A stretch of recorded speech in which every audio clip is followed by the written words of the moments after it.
Welcome to Company Showcase, an advertising feature on HowStreet.com. I'm your host, Jim Goddard. We're speaking with Larry Reaugh. He's the CEO and President of American Manganese. Welcome back to the show, Larry. Well, thanks, Jim. As we speak, you've just come out with a new news release. What was in that release? Well, it was a update on where we're at, and, we finally completed the button cells for all of our various cathode chemistries, so that's a milestone. And we talked a bit about some of the uses, because there's a wide spectrum of uses for these lithium-ion batteries. For example, for high-power batteries, you would use the lithium manganese. And for high-energy, lithium cobalt. And for a combination of power and energy, you would use the nickel manganese cobalt and nickel cobalt aluminum. And these are not just in electric vehicle batteries, but all of our handheld devices and tablets and all those things that require lithium-ion batteries are in there. Power tools are big, and so there's a huge market out there. And we also mentioned that the projections are for the amount of batteries that are going to be produced in the next, I guess it would be 2020, 2022, could be $69 billion. So I'd like to say, Jim, let's do a little rule of thumb thinking here. If the cathode materials makes up 15% to 20% of the cathode, of the cost of the battery, then you're looking at $10 to $15 billion in cathode material alone. That's pretty staggering. And 2022 is not that far away. So we think we're in the right place at the right time. Up until yesterday, we had the metals performing very well. As far as I know, the price of cobalt is still $61,000 a kilogram, and but nickel's down, and it was at $12,000 a ton.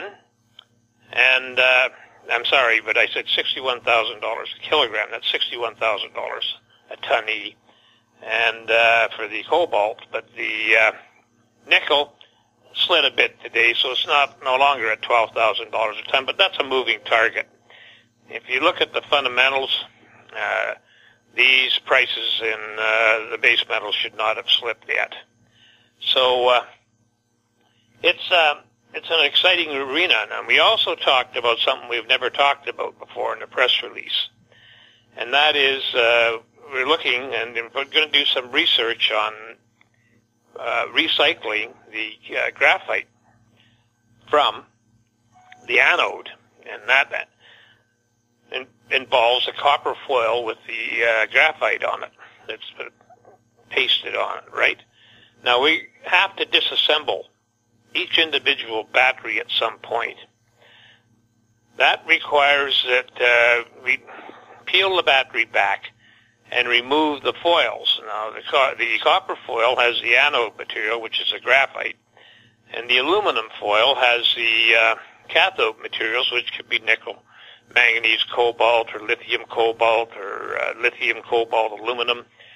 And we remove those foils, and then we dissolve the cathode material, or potentially the anode material, into separate tanks. And seeing as we're already there and we remove the copper foil, there's not a lot of money in the graphite. I think it's around $1,150, $1,200 a ton. And but that's not a lot of money. But if you're already there and you've removed the foils, why not take that extra step and some hopefully just simple flotation would give you back the graphite. And that would make us 100% closed loop, environmentally friendly process. So that was one thing that was brought up, and that's something we would be we're looking at doing sometime after we file the patents, and around the time we look at the pilot plant, we could do some bench scale work on getting the anode material, the graphite, off of the copper foils, and I think that would be a big plus. Who knows? It may even pay for the reagents in the process. So I think that's just a message out there that we want to address 100% of everything. Some people just talk about recycling cobalt because that's where the high value is, but what do you do with the rest of it? And so I think that really Amy's offering a solution that if we can make it work with the graphite is 100% closed loop. Larry, where is this pilot plant going to be built? It'll be built probably in Cometco's yard.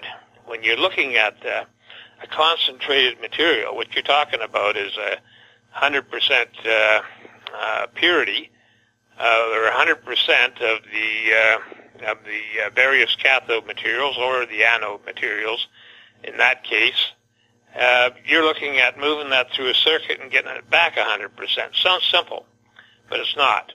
And but we can do that. And so you're not looking at a huge plant. You're looking at something. I said 35 tons per day. Well, I'll stick with that number. But who knows? You could have a plant that's 10 tons per day or 40 tons per day. And but it would be built and tested right in the yards at Cometco Research, because those are the geniuses that put this together. Where is that plant? In Richmond, in British Columbia here. Do you have any idea how many people would work there? Just off the top of my head, and don't hold me to it, but, I couldn't envision more than 20 or 30 people. But, of course, if it's a success, that's great news for the company and your expansion. Well, the more we can trim everything back, and then the size of the plant certainly reduces the capital requirements considerably. And, a modernized plant with as few employees as you can get, certainly again reduces the costs and brings profitability to the company. Now, that said and done, that's just one little plant. And, but I can envision, hundreds of these plants around the world. So the employment numbers go way, way up after a while. And because you just got to multiply that by, if it takes 20 to run a plant and you have 100 plants, then you're looking at 2,000 employees around the world. And if you got 1,000 plants, well, 20,000 employees around the world. That's what you have to look at. But the profitability of each plant should be great. Larry, for new listeners, can you maybe explain what American Manganese does?